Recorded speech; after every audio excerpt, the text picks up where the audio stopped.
Bonjour et bienvenue à cette nouvelle leçon du professeur Méroninck. Aujourd'hui, nous allons traiter d'un sujet qui donne souvent bien des frayeurs aux donneurs d'ordre, qui est celui de l'action directe.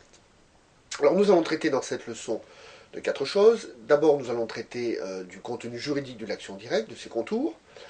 Puis ensuite, nous aborderons de la mise en place pratique de l'action directe par le transporteur. Et ensuite, nous traiterons de deux questions qui reviennent de manière assez fréquente dans les litiges relatifs à l'action directe, qui est le cas du transport international, lorsqu'un transporteur étranger vient faire une opération en France ou lorsqu'un transporteur français effectue une opération à l'international. Et puis nous aborderons le cas très particulier des cahiers des charges ou des appels d'offres des donneurs d'ordre, dans lequel figure la notion d'interdiction de sous-traitance, et de voir un peu quelles sont les conséquences de cette interdiction. Alors, d'abord, commençons par définir ce qu'est l'action directe. Alors, l'action directe, elle est apparue dans la loi du 6 février 1998, dite loi Guessot, ce qui fait souvent d'ailleurs qu'on va qualifier l'action directe de Guessot. Un raccourci un peu facile, mais qui rend hommage au ministre des Transports de l'époque. L'article 10 de cette loi du 6 février 1998 vise à ajouter un nouvel article au Code du commerce. À l'époque, c'était l'article 101. Puis, avec l'arrivée du nouveau Code de commerce, on est passé à l'article L132.8, qui définit donc ce qu'est l'action directe. Que dit cet article L132.8 ? Cet article L132.8, il dit deux choses. Premièrement, la lettre de voiture forme un contrat entre l'expéditeur, le destinataire et le transporteur, ou le cas échéant entre l'expéditeur, le destinataire, le commissionnaire et le voiturier. L'ensemble de ces acteurs sont donc partie prenante au contrat de transport, et le transporteur bénéficie d'une action directe en paiement de ses créances. L'expéditeur et le destinataire deviennent à ce moment-là garants du paiement du prix du transport. Voilà un petit peu la définition de l'action directe telle qu'elle figure dans l'article L132.8. C'est une disposition du Code des transports. Attention, c'est une disposition relative aux transporteurs, aux voituriers, et donc qui ne concerne que le transport routier de marchandises. Le maritime, l'aérien, le flux maritime, par exemple, en sont exclus. Alors concrètement, que signifie la portée de cet article L132.8 ? Eh bien, il signifie que, dans un premier temps, nous avons un expéditeur, un destinataire, qui sont reliés entre eux par un contrat de vente. Supposons que l'expéditeur fasse appel à un commissionnaire de transport pour traiter et organiser son transport, ou ce qu'on va appeler un transporteur principal. Il va passer avec cet acteur un contrat de commission. Puis, le commissionnaire ou le transporteur principal va sous-traiter l'opération physique de transport de la marchandise à un voiturier, un transporteur. Et c'est donc à ce niveau-là que l'on va trouver le contrat de transport signé entre le commissionnaire et le transporteur. Et ce qui est important au titre de l'article L132.8, c'est que l'ensemble des acteurs sont partie prenante au contrat de transport, quand bien même ils n'auraient pas participé ou signé à ce contrat de transport. La règle vaut évidemment s'il n'y a pas de commissionnaire, et s'il y a simplement un expéditeur, un destinataire et un transporteur. Le contrat de transport est passé entre l'expéditeur et le transporteur, dans le cas d'un déplacement franco, et auquel cas le destinataire devient de facto garant du paiement du prix du transport. Alors ça veut dire quoi, garant du paiement du prix du transport ? Eh bien, ça veut dire qu'en cas de défaillance du donneur d'ordre principal du transporteur, le transporteur, qui se retrouve effectivement démuni dans le paiement de sa créance, va pouvoir dans ce cas-là se retourner contre l'expéditeur ou contre le destinataire, lesquels étant garants du paiement du prix du transport, devront s'acquitter auprès de lui du prix du transport. Voilà un petit peu le principe de base. C'est le principe qui est défini par la loi. Il faut ajouter que c'est une disposition d'ordre public, donc nul ne peut y déroger, nul ne peut s'y soustraire, et il n'est pas possible dans un contrat de transport, dans un cahier des charges ou un contrat cadre, de faire figurer une clause interdisant le recours à l'action directe.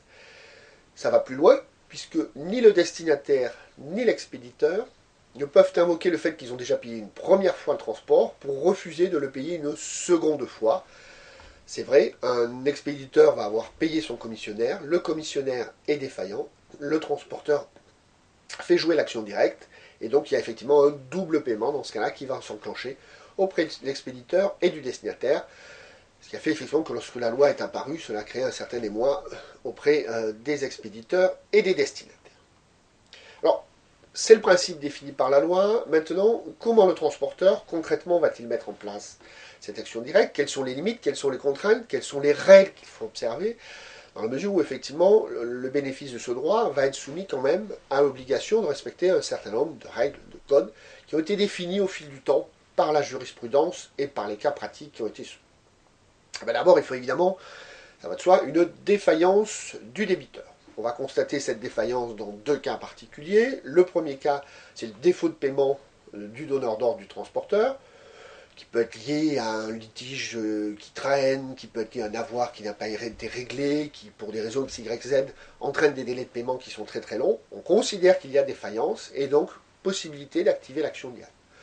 Attention, l'action directe n'est pas une facilité de caisse ouverte au transporteur qui voudrait effectivement se faire rémunérer rapidement auprès du destinataire ou de l'expéditeur. Il doit effectivement avoir fait diligence dans le recouvrement de sa créance et respecter les règles, courrier de relance, recommandé, mise en demeure de paiement, etc. Deuxième élément majeur de la défaillance, c'est évidemment la cessation de paiement, qui est globalement le cas le plus fréquent que l'on va retrouver dans les mécanismes d'action directe, auquel cas, effectivement, la défaillance est constatée de facto.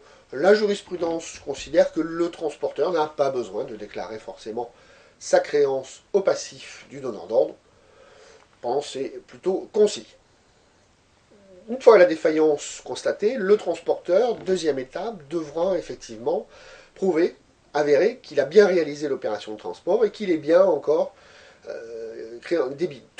détenteur d'une dette qui n'a pas été réglée. Donc il faut que la créance soit avérée et justifiée. Donc il faut d'abord prouver l'opération de transport qui est liée à cette action directe. Donc le transporteur devra amener tous les documents nécessaires à ça. Et comme l'article L132.8 fait référence à la lettre de voiture, le document de base, c'est la lettre de voiture, donc laquelle doit être correctement remplie. On doit y trouver le nom de l'expéditeur, le nom du destinataire, pour bien montrer effectivement quelles sont les parties prenantes au contrat de transport. Deuxième étape, et ça c'est relativement important, c'est que l'action est prescrite dans le délai de 1 an. Il s'agit donc d'une opération de transport et le transporteur doit donc faire toutes les démarches pour obtenir son paiement dans un délai de 1 an. Donc telles sont d'abord les premières règles que doit respecter le transporteur en la matière. Il doit évidemment aussi donner toutes les factures nécessaires à cette opération. Si les démarches ont été faites dans les temps, si les formes ont été respectées, et bien dans ce cas-là, le transporteur pourra se retourner soit vers l'expéditeur, soit vers le destinataire, lesquels, évidemment, étant garants du prix du transport, devront s'acquitter de cette dette auprès du transporteur. Le transporteur peut se retourner simultanément sur les deux, c'est d'ailleurs à conseiller puisqu'il n'y a pas de solidarité entre l'expéditeur et le destinataire à ce niveau-là. Attention, bien évidemment, le transporteur ne devra encaisser qu'un seul paiement. Alors, quand on a cette approche pratique, on voit déjà poindre un certain nombre de difficultés qui sont apparues au fil du temps. La première, c'est quelle est la notion d'expéditeur, quelle est la notion de destinataire. L'expéditeur et le destinataire ne sont pas définis dans l'article L132.8, mais la jurisprudence a répondu de manière très simple, faisant référence à la notion de lettre de voiture. L'expéditeur et le destinataire sont ceux qui sont mentionnés sur la lettre de voiture. Donc le cas paraît relativement simple, sauf qu'au fil du temps, on a été évidemment confronté à cette difficulté d'un expéditeur ou d'un destinataire qui vont agir pour le compte d'un autre expéditeur ou d'un autre destinataire, ce qu'on appelle l'expéditeur réel et l'expéditeur apparent. Un remettant, un gestionnaire de plateforme, un déposant, un mandataire qui vont agir pour le compte d'un expéditeur propriétaire de la marchandise. Donc c'est le cas des plateformes, évidemment, qui a été le plus fréquemment mis en avant. Là encore, la règle elle est très simple. C'est la mention de la lettre de voiture qui prévaut, ce qui a amené effectivement un certain nombre de plateformes à essayer de se protéger de ce système de l'action directe. Et donc, à mettre en place des mentions du style agit pour le compte de, ou chez, ou PO, etc., qui permettent en partie de protéger le gestionnaire de la plateforme, comme on le voit sur l'exemple ici dans une plateforme Kuehne+Nagel qui est en fait une plateforme où sont traitées les marchandises Carrefour, mais c'est un exemple comme un autre, que dans ce cas-là, effectivement, le gestionnaire de la plateforme va être en partie protégé de l'action directe.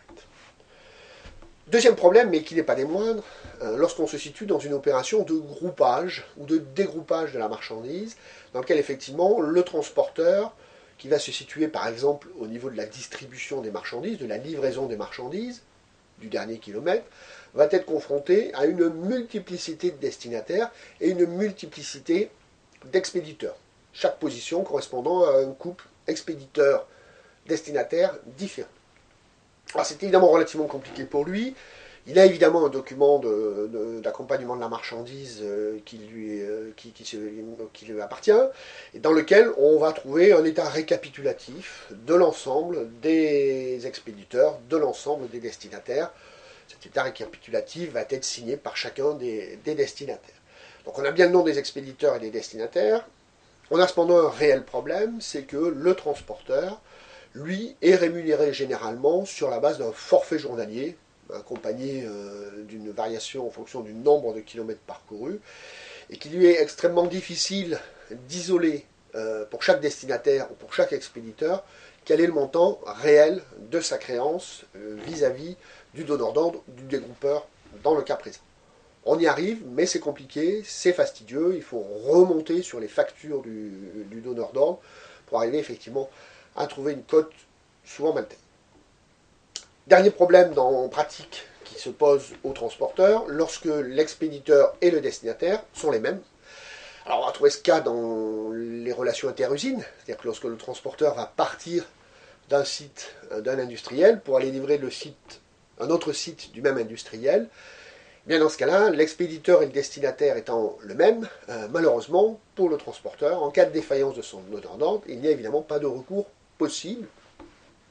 C'est un cas évidemment qu'on va retrouver également lorsqu'on est en situation de ce qu'on appelle ex-works, c'est-à-dire enlèvement, lorsque le destinataire vient enlever la marchandise. Donc le destinataire est cette fois-ci le donneur d'ordre du transporteur.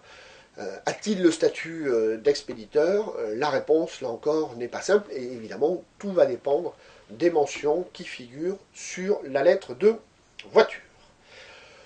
Dernière précision, évidemment, on est dans le cadre du Code du commerce, donc l'action directe ne s'applique pas dans le cadre d'un particulier.